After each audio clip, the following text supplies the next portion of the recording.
Саламатсыздар ма оқушылар? Бүгінгі тақырып Әлидің үйі. Бүгін біз айналаны ауызша және жазбаша таныстыруды үйренеміз. Олай болса, бірінші жаңа сөздермен танысайық.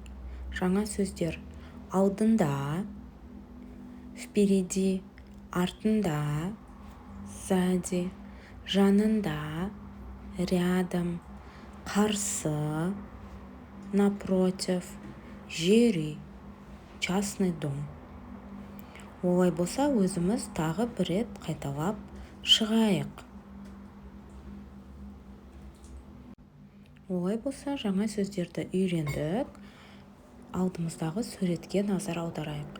Бірінші суретте менің артымда мектеп тұр. Біз жаңа сөзді өттік, артымда. Артымда деген қай жер еді? Сзади.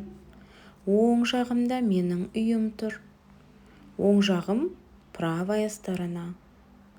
Сол жағымда ойын алаңы бар.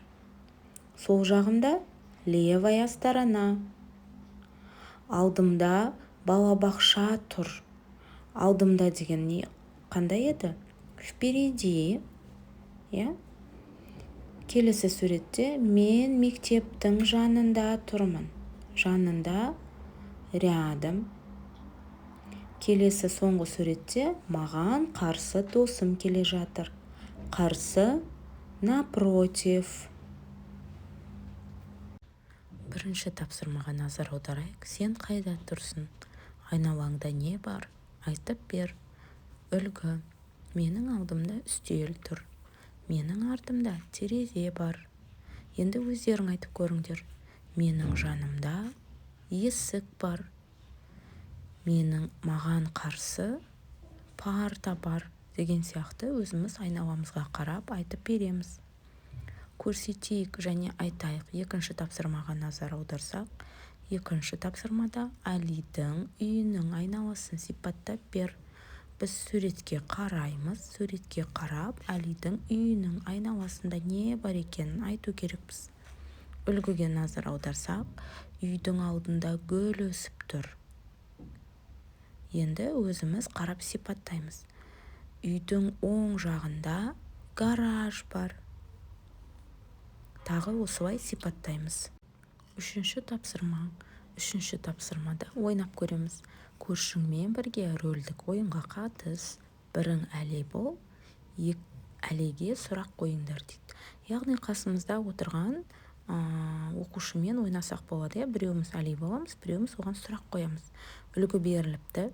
Әли, сенің үйіңнің артында не бар? Менің үйімнің артында ағаштар бар. Енді сендер өздерің көршілеріңе қойып көріңдер. Әли, сенің үйіңнің алдында не бар? Менің үйімнің алдында бақ бар. Немесе Әли, сенің үйіңнің жанында не бар? Немесе Әли, сенің үйіңнің оң жағында не бар? Деген сияқты осылай сұрақтар қойып, көршімізбен рөлдік ойын ойнаймыз. Келесі тапсырма, төртінші тапсырма. Мәтінді тыңда, суретпен салыстыр. Суретте қандай нәрсе дұрыс берілген, берілмеген, соны анықтаймыз. Мен жер үйде тұрамын. Менің үйім жаңа. Үйдің артында бақ бар. Онда өрік пен шие өседі. Оларды менің атам отырғызған. Үйдің алдында тек гүлдер өседі. Менің үйімнің жанында гараж бар. Қазір әкемнің көлігі гараждың ішінде тұр. Үйдің оң жағында көрші жоқ. Сол жақта көршіміз бар. Енді мәтінді оқып, суретпен салыстырамыз. Суретте қандай нәрсе дұрыс берілмеген? Мәтін екеуін салыстырып айтамыз. Суретте де үйдің артында бақ бар ма? Соны анықтап көрейік. Суретке назар аударыңдар. Бесінші тапсырма. Сұрақтардың жауабын оқы. Оның сөзі неліктен қолданылып тұр? Енді балалар оның деген сөзді қарайықшы. Оның деген сөзі қалай аударылады? Его или же ее, Енді қараймыз. Бұл кімнің үйі дейді. бұл Әлидің үйі. Бұл кімнің үйі? Қалай аударылады? Чей это дом? Я? Енді бұл Әлидің үйі. Оның деген қалай аударылады еді? Его или же ее, я?